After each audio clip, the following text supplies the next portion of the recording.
디모데후서 2장 3절로 6절의 말씀을 가지고 하나님께 꼭 필요한 일꾼으로 살려면 이라는 제목으로 하나님 말씀 같이 묵상합니다. 지난 7월 8일 브라질은 모든 국민이 뼈아픈 눈물과 엄청난 허탈감에 빠졌습니다. 곳곳에서 마치 폭동과도 같이 방화가 일어나고 상가 공격이 지속되어져서 많은 정치인들이 국민들을 진정시켜야 되는 그런 상황까지 가게 되었습니다. 이유가 있었습니다. 독일과의 월드컵 4강전에서 무려 7대1로 경기에 패했기 때문이었습니다. 브라질 축구 역사를 보니까 7점을 실점한 경우는 한 번도 없었답니다. 그때가 처음이었었고요. 세계 축구가 너무나도 많이 평준화되어져 있는 상황 속에서 라이벌 국가끼리의 경기에서 이런 스코어는 거의 나올 수 없다고 평가를 받았습니다.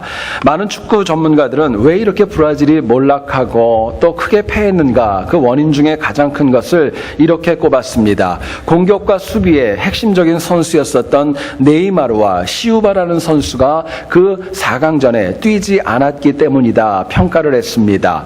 이 네이마르라는 선수는요, 그 전까지의 경기에서 4골을 기록하면서 브라질의 상승세를 이끌어 나갔습니다. 그러나 8강전에서 여러분 아시는 것처럼 콜롬비아와의 경기에서 수비수인 수니가라는 선수가 반칙으로 네이마르를 이렇게 반칙으로 넘어뜨리면서 척추 골절상을 입게 되었고 더 이상 경기에 나올 수가 없었습니다. 또 주전 수비수였었던 시우바라는 선수도 역시 경고가 누적이 되어져서 4강전이었던 독일전에 출정을 할 수가 없었던 것입니다. 결국 두 사람이 빠지고 나서 브라질은 마치 정말 뭔가에 홀린 것처럼 도저히 믿어지지 않을 정도로 전반전에만 5점을 실점하는 그런 경기력을 보여주었습니다. 근데 여러분 만약에 한번 생각을 해보시죠. 그때 경기에서 네이마르가 같이 했었고 이 시우바라는 선수가 함께 있었다면 어떻게 되었을까요? 아마 결과가 조금은 달라지지 않았을까 생각을 해봅니다. 그러면서 많은 분들이 아쉬워하는 것이 있습니다. 이 브라질 11명 가운데서 이 2명이 정말 꼭 필요한 사람이었구나라는 절감이 모두에게 있었던 것입니다. 여러분, 이 땅을 가만히 보면 많은 사람들이 있습니다. 근데 그 사람들 가운데는 없어서는 안 되고 꼭 필요한 사람이 있습니다. 그러나 어떤 경우에는요, 있어도 그만 없어도 그만인 그냥 그런 사람도 있을 수 있습니다. 가장 비극적인 것이 있다면 사실은 있으나마나 정도가 아니라 어쩌면 꼭 없어야 될 영혼도 우리 사회에는 분명히 있습니다. 문제는 이런 법칙이 이 세상은 물론이고 하나님 나라에도 그대로 적용되어지고 있다는 데 있습니다. 여러분, 우리가 한 번뿐인 인생을 살아간다면 이 땅은 물론이고 하나님 앞에 반드시 꼭 필요한 영혼으로 이 땅을 살아야 마땅한 것입니다. 오늘 본문을 보게 되면은요, 사도 바울은 하나님을 믿는 신앙인을 3가지의 카테고리를 가지고 설명해 줍니다. 하나는 예수 그리스도의 병사이고, 또 하나는 경기하는 사람이고, 3번째로는 수고하는 농부로 비유를 합니다. 우리가 살아가는 이 땅을 보면 너무나도 많은 사회 각계각층의 직업도 있고 일들도 많이 있기 때문에 모두가 다 중요합니다. 그런데 오늘 이 본문에 등장하는 3 부류가 꼭 필요한 이유가 있습니다. 병사는요, 국가의 안전을 위해서 꼭 필요한 사람들이고, 경기하는 사람들은 국가의 위상을 높이기 위하여서 역시 꼭 필요한 사람들이고, 농부는 국민들을 먹여 살리는 데 있어서 없어서는 안 되는 사람들이기 때문에 반드시 있어야 되는 존재들입니다. 오늘 본문을 통하여서 우리도 하나님 나라에서 꼭 필요한 사람으로, 꼭 필요한 영혼으로 살기 위해서 과연 무엇이 필요하고 어떻게 살아가야 될까, 본문이 주는 메시지를 같이 한번 나누어 보기를 소원합니다. 첫 번째로 생각할 것은요, 꼭 필요한 영혼으로 살려면은요, 주변에 선한 영향력을 끼치며 살아야 됩니다. 선한 영향력을 끼치며 사는 인생이 이 땅 가운데 하나님에게도 꼭 필요한 영혼으로 인정받기 때문에 그렇습니다. 본문에 등장하는 3 부류를 다시 말씀을 드립니다. 병사, 군인과 또 경기하는 영혼, 운동선수가 있고 농부가 있습니다. 이들이 가지고 있는 공통점이 있어요. 이들은 각자에게 주어진 삶이 있지만 그것으로 끝나는 것이 아니라 주변에 미치는 영향력이 더 확장되어져야 된다는 공통점이 있습니다. 이를테면 이렇습니다. 병사는요, 자기의 개인적인 삶도 중요하지만 국가의 안전을 지켜야 되는 숙제가 그들에게 있는 것입니다. 운동선수도 마찬가지입니다. 마찬가지입니다. 자기의 기록도 중요하고 많은 것들이 중요하지만 국가의 위상을 높이고 나라의 이름을 높여야 되는 그 숙제가 있는 것이고요. 또 농부도 역시 자기의 개인 생활이 있지만 국민의 기초적인 생활을 공급해야 될 책임이 그들에게 있는 것입니다. 결국 병사와 운동선수, 군사는 모두가 다 자기 자신만을 위해 살아갈 수 있는 존재가 아니라는 것입니다. 저희들이 한자로 사람 인자를 한번 여러분 머리에 그려보시기를 원합니다. 중국 사람들이 이 글자를 만들 때 어떤 철학을 가지고 만들었다고 합니다. 이 사람 인자를 생각해 보면은요, 그냥 서 있는 것이 아니라 누군가가 함께 의지하고 있는 형상으로 되어져 있습니다. 고대 그리스 철학을 보게 되면은 인간을 얘기를 할 때 사회적인 존재라고 이야기를 합니다. 여러분 이것을 보더라도 인간은 관계 밖에서 살아갈 수 없고 반드시 관계 안에서 살아갈 수밖에 없다는 것을 저희들에게 말씀합니다. 그렇기 때문에 하나님의 백성들은 주변의 모든 사람들에게 선하고 복된 아름다운 영향력을 끼치며 살아가야 된다. 하나님 저희들에게 말씀하시는 것입니다. 자, 그렇다면 우리가 하나님께 꼭 필요한 사람으로 선한 영향력을 끼치려면 어떻게 해야 될까요? 내 주변에 있는 사람들에게 선한 영향력을 끼치기 위해서 무엇이 필요할까 묻게 됩니다. 본문은 저희들에게 이렇게 얘기를 합니다. 우리에게 맡겨주신 일에 책임감을 가지고 살아갈 때, 나에게 주어진 일에 책임감을 가지고 살아갈 때 선한 영향력을 줄 수 있다 말씀을 합니다. 오늘 본문 가운데 4절을 한번 보시죠. 병사로 복무하는 자는 자기 생활에 얽매이는 자가 하나도 없나니 이는 병사로 모집한 자를 기쁘게 하려 함이라 말씀합니다. 병사가 꼭 해야 될 일이 있지만은 이것보다 자기 생활에 얽매이면은요, 자기를 부른 그 주인을 기쁘게 하지 못한다는 것입니다. 운동선수들 마찬가지 아닙니까? 자기가 해야 될 거 다 하고 쉴 때 다 쉬고 먹고 싶은 거 다 먹으면은요, 기록과 국가를 갖다 대표할 수 없는 것입니다. 실제로 여러분 보시면은요, 국가를 대표하는 국가 선수들, 국가대표들과 또 프로에서 뛰는 많은 운동선수들을 보게 되면은요, 철저하게 자기 관리를 합니다. 책임감을 가지고 절제하고 훈련하는 모습을 보여줍니다. 농부도 마찬가지죠. 땀 흘리고 정말 피 흘리고 힘들어도 주어진 일을 책임감 있게 감당해야 열매가 있고 추수가 있는 것입니다. 여러분, 우리가 좀 주목해야 될 단어가 있습니다. 책임감이라는 단어입니다. 책임감은요, 주어진 직분에 걸맞게 꼭 해야 될 일을 빠짐없이 행하는 결단입니다. 나에게 주신 직분에 맞게끔 행하는 것, 빠짐없이 꼼꼼하게 일하는 것, 그것이 책임감입니다. 책임감은 아무나 할 수 있는 거 아닙니다. 지금 내 위치에서 무엇을 해야 하고 어떤 것이 바른가, 바른 판단을 가진 영혼만이 책임감을 가지고 일할 수 있기 때문에 그렇습니다. 여러분, 책임감을 다한다는 거 쉽지 않죠. 책임감을 가지고 일하다 보면은요, 더 많은 수고가 필요하고 노력이 필요하고 시간과 물질이 필요하고 때로는 희생이 필요할 때도 있습니다. 문제는 행해야 될 책임감을 대충 이행할 수 없고 대충 이해할 경우에는 어느 누구에게도 선한 영향력을 끼칠 수 없기 때문에 그렇습니다. 오늘날 우리 주변이 많이 힘들어지고 또 우리 공동체나 또 많은 경우가 많은 교회들이 어려움을 당하는 이유가 있다면 나에게 주어진 책임감을 제대로 감당하지 못하는 경우가 너무나도 많이 있기 때문에 그렇습니다. 꼭 해야 될 일이라는 거 모르지 않습니다. 그런데 남들도 그렇게 하는데 변명과 핑계가 많이 있고요. 어떤 경우에는 남이 보지 않는다고, 평가하지 않는다고 책임을 회피할 때도 있는 것입니다. 때로는 내게 돌아오는 가시적인 이익과 인정이 없기 때문에 책임을 외면할 때도 없지 않아 있습니다. 또 주어진 일이 무엇인지 깨닫지 못해서 이행할 책임감조차 깨닫지 못할 때도 적지 않은 것입니다. 문제는 그렇게 책임감을 잃어버리고 살아가면은요, 하나님의 일꾼으로 이 땅 가운데 꼭 필요한 영혼으로 쓰임받을 수 없다는 데 있는 것입니다. 여러분, 책임감이라는 단어를 아는 것과 그것을 실제로 감당하는 것은요, 너무나도 다른 문제이기 때문에 그렇습니다. 어떤 교회에서 목사님께서 과로가 심하여서 중병에 걸리게 되었고 간 이식이 필요한 그런 중병에 걸리게 되었습니다. 많은 교인들이 목사님을 위해서 간절히 기도하면서 또 많은 교인들이 나서서 자원합니다. 내 간을 목사님에게 이식하겠다고 많은 사람들이 나섰어요. 결국 교회가 너무나도 많은 사람들이 그런 간 이식에 대한 청을 했기 때문에 아무에게나 하라고 할 수가 없어서 누구의 간을 좀 받아서 목사님에게 이식할까 결정하는 방법을 찾게 되었습니다. 그리고 어떤 방법을 찾았냐면요, 교회 본당 2층에서 아주 가벼운 깃털을 갖다가 날려가지고 그것이 떨어지는 그 사람이 목사님에게 간을 이식하자, 그렇게 방법을 결정하게 되었던 것입니다. 그리고 그 날이 되어서 2층에서 기타를 갖다 탁 날렸는데요, 여기저기서 많은 사람들이 간절한 기도가 터져 나옵니다. 주여 살려주시옵소서, 아바치고 막 얘기를 하는데, 그 바람 때문에 결국은 나에게 오는 깃털이 절로 날리고 또 일로 날리고 또 절로 날리고, 결국은 그 교회는 지금까지 기도하고 있답니다. 여러분 생각해 보시면은요, 책임감을 아는 것과 책임을 지는 것은 완전히 별개의 문제입니다. 하나님께서는 많은 신앙인 중에서 책임을 다하는 영혼을 꼭 필요로 하시고 그 영혼을 힘있게 사용하십니다. 고린도전서 4장 2절을 보면 말씀합니다. 맡은 자에게 구할 것은 충성이니라 이야기합니다.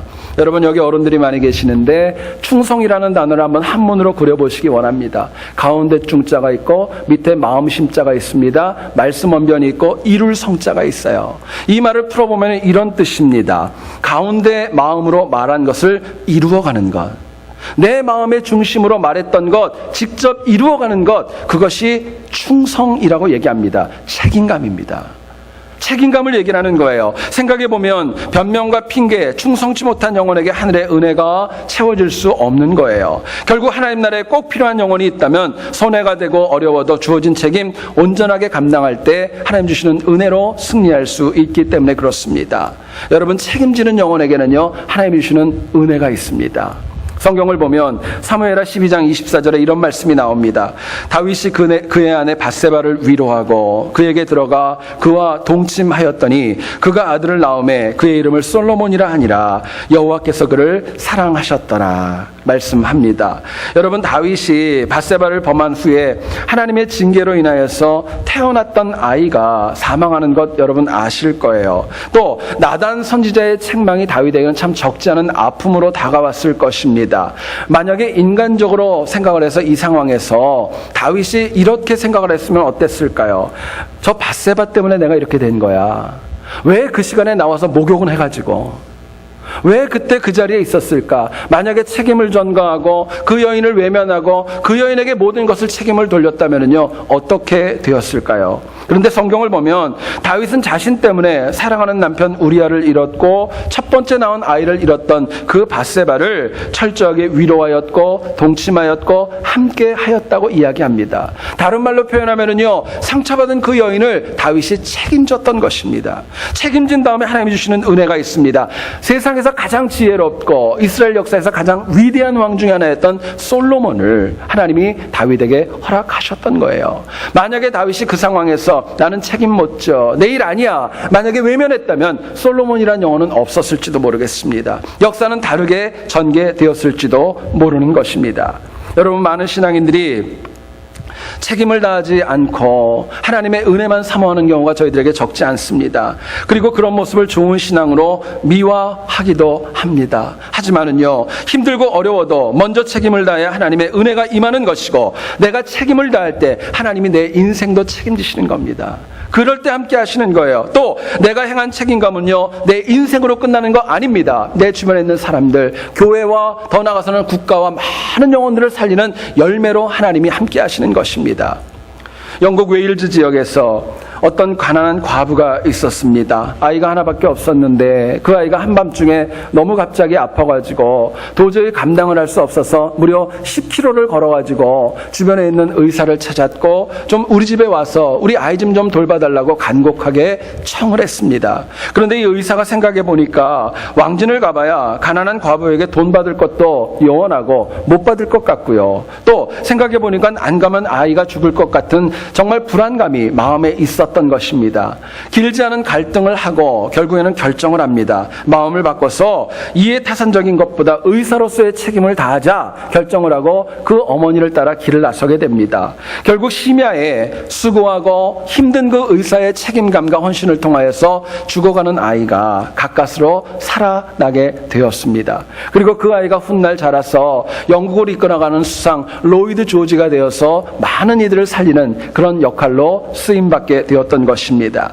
여러분, 하나님께서 할 수 없는 것들, 하지 말아야 될 것들, 그걸 나에게 명령하는 거 아닙니다. 하나님이 주시는 책임감은 내가 꼭 해야 하는 것입니다. 내가 해야 나에게 유익과 은혜가 있기 때문에 거룩한 부담으로 하나님 주신 겁니다. 그렇기 때문에 할 수 있는 일이 쉽건 어렵건 그것보다 더 중요한 것은요, 내 힘으로 나름대로 할 수 있는 그대로 책임을 다하는 지혜가 필요한 것입니다.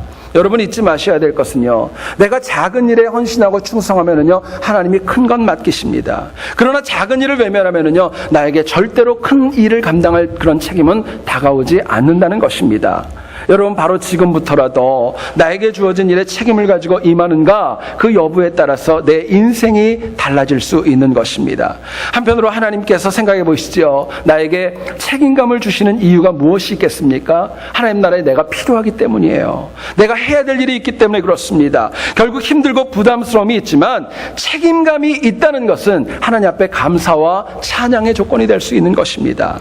여러분, 하나님께서 여러분들 각자와 또 삶의 현장에서 해야 될 많은 책임감을 주셨을 것입니다. 그것 마음에 깊이 새기시고 한 주간뿐만이 아니라 평생 동안 책임감 있게 일해서 선한 영향력을 끼쳐서 꼭 필요한 영혼으로 승리하는 우리 모두 될 수 있기를 주님의 이름으로 축원드립니다.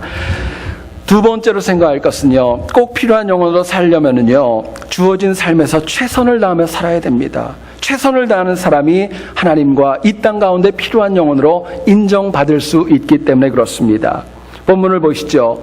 병사가 나오고 운동선수가 나오고 농부가 꼭 필요한 영혼이 되기 위한 귀한 전제 조건이 있습니다. 하나님의 좋은 군사가 되기 위해서는요, 본문은 얘기를 하죠. 고난도 함께 받아야 된다고. 어려움이 있어도 최선을 다하여 훈련을 받아야 되고 어려운 과정을 이겨 나가야 되는 것입니다. 운동선수가 법대로 최선을 다해야 승리의 면류관을 받을 수 있는 것은 자명한 이치입니다. 여러분, 만약에 농부도 그래요. 자꾸 놀고 게으른 그런 것이 아니라 나에게 주신 일을 최선을 다해야 열매가 있고 수확도 가능한 것입니다. 결국 이 세 부류가 대충대충 어정쩡하게 일해서는요, 아무것도 얻을 수 없다는 것을 본문은 저희들에게 증거합니다. 여러분, 문제는요, 이 병사와 경기하는 자와 농부에게만 얘기하는 거 아닙니다. 여기에 있는 저와 우리에게도 나에게 맡겨주신 일에 최선을 다할 때 하나님께서 필요한 영혼으로 나의 삶을 기름 부어 주시기 때문에 그렇습니다. 생각해 보시면은요, 세상 어느 단체도 어느 누구도 최선을 다하지 않는 영혼을 귀하다고 이야기하지 않습니다. 제가 지난주에 어떤 책을 보다가 참 마음에 와닿는 글이 있어서 소개합니다. 잘 들어보시죠. 내가 알고 있는 내 모습은 내 진짜 모습이 아닙니다. 내가 지금 행하고 있는 것이 내 진짜 모습입니다. 다시 말씀을 드릴까요? 내가 내 나름대로 나를 알고 있다고 생각하는 지식적인 것들, 그건 내 모습이 아니라는 것입니다. 내가 실제로 삶에서 내가 행하고 있는 것들, 내가 행동하는 것들이 그게 진짜 나의 모습이라고 이야기하는 거예요. 여러분, 오늘 우리는 너무도 많은 것을 보고 들어서 아는 것과 익숙한 것이 얼마나 많이 있는지 모릅니다. 문제는 아는 것을 제대로 행하지 않고 최선을 다하지 못하여서 내 삶이 힘들고 어려워지는 것 참 많이 봅니다. 여러분, 세상 어느 누구도 우리가 이 땅을 살아갈 때 최선을 다해야 된다는 거 모르는 분이 어디 있겠어요? 다 알고 있습니다. 그러나 주어진 일에 정말로 하나님께서 필요하게 쓰실 만큼 최선을 다하는 영혼은 그렇게 많지 않다는 것입니다. 더 안타까운 것은요, 세상에서 나에게 주어진 비즈니스와 사역에는 내가 정말 올인하고 최선을 다하지만 하나님이 나에게 주신 사역에 관해서 내가 얼마나 최선을 다하는가 물어보셔야 될 것입니다. 여러분, 많은 분들이 주의 일에 정말 좀 등한시하고 외면하는 이유가 있습니다. 하나님의 일은요, 바로 보이는 제재가 없어요. 뿐만 아니라 하나님의 일은 즉각적인 책망과 심판이 없기 때문에 우리가 하나님의 일 앞에 뒤로 물러서는 경우가 너무나도 많이 있는 것입니다. 자, 그렇다면 하나님께 꼭 필요한 일꾼으로 주어진 삶에서 최선을 다하기 원한다면, 최선을 다하려면 무엇이 필요할까 묻게 됩니다. 나에게 주어진 삶에서 최선을 다하는 것 뭐가 필요할까요? 본문은 저희들에게 이렇게 얘기를 합니다. 우리에게 주어진 매 순간, 모든 시간을 내가 소중하게 여기고 하나님 뜻대로 살아가는 것입니다. 나에게 주어진 시간을 헛되이 쓰지 않고 소중하게 여기는 거예요. 여러분, 한번 생각을 해보시죠. 만약에 병사가 전쟁에 나가서 다른 데 마음을 품고 한순간이라도 방심하면 그 영혼은 사망할 수도 있는 거예요. 전쟁에 이길 수 없는 것입니다. 여러분, 운동하는 선수가, 축구하는 선수가, 야구하는 선수가 조금이라도 조금이라도 나에게 주신 시간에 최선을 다하지 않으면은요, 결국은 아무 결과도 얻지 못하고 패하는 거예요. 농부도 마찬가지입니다. 주어진 시간을 최선을 다하지 않으면 풍성한 수확 절대로 약속받을 수 없는 것입니다. 여러분, 결국 병사와 운동선수, 농부가 힘있게 쓰임받으려면 주어진 매 순간마다, 삶의 모든 시간마다 나에게 주어진 상황에서 최선을 다하는 지혜가 너무나도 소중하게 필요한 것입니다. 여러분, 생각을 해보시죠. 점이 모여서 선이 되는 것입니다. 선이 모여서 도용이 되는 것이고요. 도용이 모여서 결국에는 어떤 공간이 만들어지는 것입니다. 세상 어디에도 하루아침에 뭔가가 되는 거 없습니다. 로마는 하루아침에 만들어지는 거 아니기 때문에 그렇습니다. 우리 주변을 보게 되면 너무나도 유명한 그런 음악가도 있고 철학가도 있고 정치가도 있고 성공한 많은 사람들이 우리들 주변에 있습니다. 여러분, 그들이 어떻게 그런 성과를 이뤘을까요? 어느 날 갑자기 태어나면서부터 그랬던 거 아닙니다. 미숙하고 연약했지만은요, 자신에게 주어진 삶의 시간을 충실하게 하루하루 살아갔을 때 하나님이 그 영혼을 힘있게 쓰시는 것입니다. 여러분, 우리에게 주어진 시간은요, 계수된다는 거 잊지 마세요. 나에게 주어진 시간은 그냥 흘러가는 것이 아니라 나에게는 흘러갈지 모르겠지만 하나님에게는 계수되어지는 것입니다. 지난주 어떤 책을 보다 참 재미있는 이야기가 있어 소개합니다. 어떤 신앙인이 천국에 갔답니다. 근데 가서 보니까 시계가 그렇게 많이 있더래요. 많은 시계가 있어서 벽에 걸려 있는데 그 밑에 보니까 사람들의 이름이 다 제각각 기록되어져 있답니다. 그래서 물어봤대요. 이게 도대체 시계가 뭘 의미하느냐 물어봤더니요, 답을 이렇게 하더랍니다. 세상에서 나쁜 일을 하는 만큼 시계 속도가 돌아간다는 거예요. 그러니까 나쁘게 하면 막 빨리 돌아가고 선한 일을 하면 멈춰서기도 하고 그렇게 시계가 돌아간다는 겁니다. 그래서 이분이 자신의 이름이 있는 곳을 찾게 되었고 그 앞에 서 보니까 아무리 봐도는데 시계가 제대로 보이질 않는 거예요. 뿌옇게 보이는 겁니다. 이유를 물어봤어요. 왜 그러냐?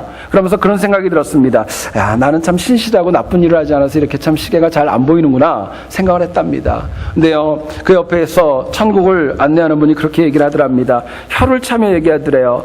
당신 시계는 너무 빨리 돌고 있어가지고 더위가 많은 모세 할아버지 선풍기로 쓰고 있다고 그렇게 얘기를 하더래요. 여러분, 내가 행하는 것들은요, 계수되어지는 것입니다. 요한계시록을 보면 20장 12절에 이렇게 얘기를 합니다. 보좌 앞에 서 있는데 책들이 펴있고 또 다른 책들이 펴졌으니 곧 생명책이라. 죽은 자들이 자기 행위를 따라 책들에 기록된 대로 심판을 받으니 라고 이야기합니다. 여러분, 우리가 훗날 하나님의 평가를 받을 것입니다. 내가 했던 큰 일들, 엄청난 사건만으로 받는 거 아닙니다. 나에게 있었던 매 순간, 작은 순간까지도 하나님의 생명책에는 기록되어지는 것입니다. 여러분, 그렇기 때문에 매 순간 최선을 다하는 것 다른 거 아닙니다. 지금 나에게 주어진 일에 최선을 다하는 거예요. 지금 나에게 주어진 일, 내가 해야 될 앞에 있는 것들, 그거 최선을 다할 때 하나님께서 우리를 필요한 영혼으로 인정하시고 힘있게 쓰시는 겁니다. 성경을 보면 열왕기하 2장 9절에 이런 말씀이 나와요.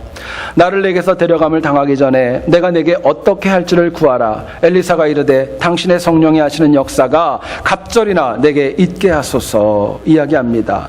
여러분, 엘리사는 스승이었던 엘리야보다 갑절의 능력을 가지기를 소원했고 그거 달라고 했습니다. 그런데요, 엘리사는 그 갑절의 은혜를 구하면서 가만히 있지 않았습니다. 성경을 보니까요, 엘리야가 가는 길갈, 베델, 여리고, 요단강에 이르기까지 한순간도 놓치지 않고 지금 앞에 있는 발걸음을 쫓아서 스승을 따라갔던 것입니다. 여러분, 성경을 보세요. 엘리사가 엘리야의 갑절의 능력을 원하면서 조금도 사적으로 자기 시간을 쓰지 않았습니다. 오히려 한순간도 헛되지 않게끔 꼼꼼하고 철저하게 스승을 따라서 주어진 시간에 최선을 다해 능력을 사모하며 따라갔던 것입니다. 여러분, 만약에 엘리야가 보기에 엘리사가 열심히 없고 대충하고 그냥 따라오다가 또 어디 갔다가 만약에 그랬으면 그런 능력이 주어졌을까요? 사실은 그렇지 않습니다. 엘리사가 지금 주어진 순간을 헛되이 보내지 않았기 때문에 스승보다도 갑절의 능력을 가진 선지자로 쓰임 받을 수 있었던 것입니다. 여러분, 지금 내가 맡은 직분, 내가 만나야 되는 사람들, 내가 해야 될 일은 하나님께서 지금 나에게 필요하기 때문에 주신 거예요.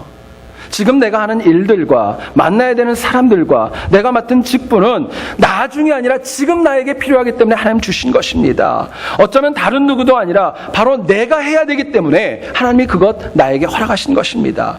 우리는 모두 지금 우리 예배드리고 있지요. 지금 이 시간도 역시 항상 하나님의 평가 선상에 있다는 거 잊지 마셔야 됩니다. 지금 어떻게 행하는가에 따라서 이 땅과 내세의 삶이 달라질 수 있기 때문에 그렇습니다. 너무나도 감사한 것은 지금부터라도 나에게 주신 시간을 내가 충성하고 헌신할 때 하나님의 생명책에는 다른 기록이 쓰여질 수 있기 때문에 그렇습니다. 어떤 은행에서 한 사람에게 전화가 왔답니다.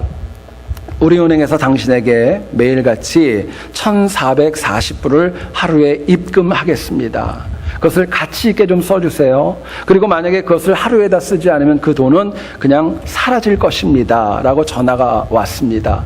처음에는 이 사람이 전화를 받고 장난인 줄 알고 며칠을 쓰지를 않았어요. 그리고 은행의 기록을 보니까 정말 1,440불이 입금되어졌다. 안 쓰니까 사라지고 또 사라지고 그것을 보게 되었던 것입니다. 그래서 그 다음날부터는 그 돈을 찾아가지고 쓰되 은행이 부탁했던 대로 가치 있는 곳에 쓰기 시작을 합니다. 사람들을 돕고 은혜로운 곳에 사용하면서 하루하루를 살았습니다. 그리고 그 삶이 많이 풍성해졌다는 거예요. 여러분, 이야기는 굉장히 심플합니다. 근데 여기서 우리가 좀 주목해야 될 단어가 있어요. 1440이라는 단어입니다. 1440. 이게 뭐냐면요, 하루가 24시간이죠. 하루가 24시간입니다. 근데 24시간을 분으로 환산하면은 1440이라는 거예요. 하나님께서 우리에게 매일같이 1440분의 시간을 허락하십니다. 문제는 우리가 물질보다도 귀한 그 시간을 나만을 위해서 헛된 곳에 제대로 쓰지 못할 때가 너무나도 많이 있습니다. 여러분 생각해 보시면은요, 헛되이 쓰는 순간은 결국은 빼앗기는 것입니다. 빼앗기는 거예요. 아무것도 남지 않습니다. 모세가 우리에게 시편 90편 10절에 얘기를 합니다. 우리 인생이 길면 80이라고 얘기를 하고요, 날아가는데 신속하게 날아간다고 이야기하면서 너무나도 아쉬워합니다. 이 시간에 한번 여러분 물어보세요. 하나님께서 여러분들에게 매일같이 주시는 1440분의 그 시간을 내가 무엇을 하며 사용하고 있습니까? 어떻게 쓰고 있으세요? 뭘 위해서 사용하시려고 계획하고 있는 것입니까? 여러분, 하나님께 받은 은혜로 최선을 다해서 그것을 가치 있게 쓰면 1440분은요 절대로 작은 시간 아닙니다. 많은 것을 할 수 있어요. 그러나 역으로 무의미하게 낭비하고 흘려보내면은요 1440분은요 너무나도 빨리 신속하게 날아가는 헛된 시간으로 남는 것입니다.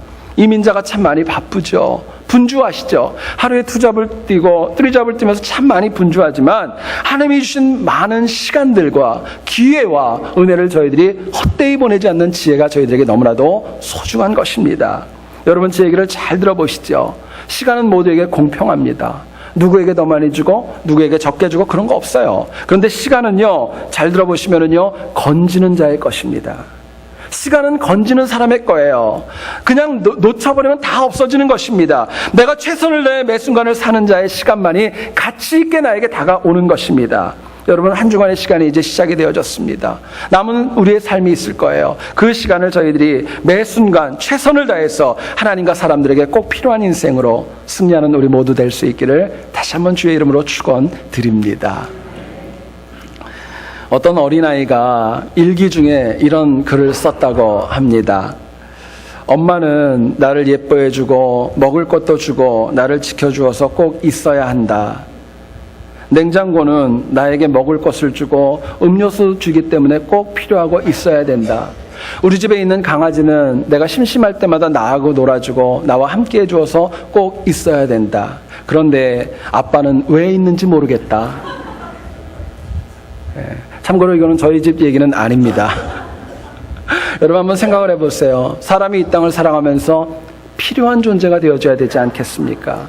언제 어디서 누구와 무엇을 해도 내가 정말 하나님과 사람들에게 필요한 존재로 살아야 내 삶이 값지고 복된 것입니다. 이거 위에 오늘 본문은 얘기합니다. 책임감을 가지고 선한 영향력을 주며 살아갈 때 필요한 영혼 될 수 있다 말씀하시고요, 주어진 매 순간마다 최선을 다해야 내가 필요한 영혼으로 승리할 수 있다 말씀하십니다. 그래서 우리가 이 땅은 물론 하나님께도 꼭 필요한 영혼으로 쓰임받고 승리할 수 있기를 다시 한번 주의 이름으로 축원드립니다. 기도하겠습니다.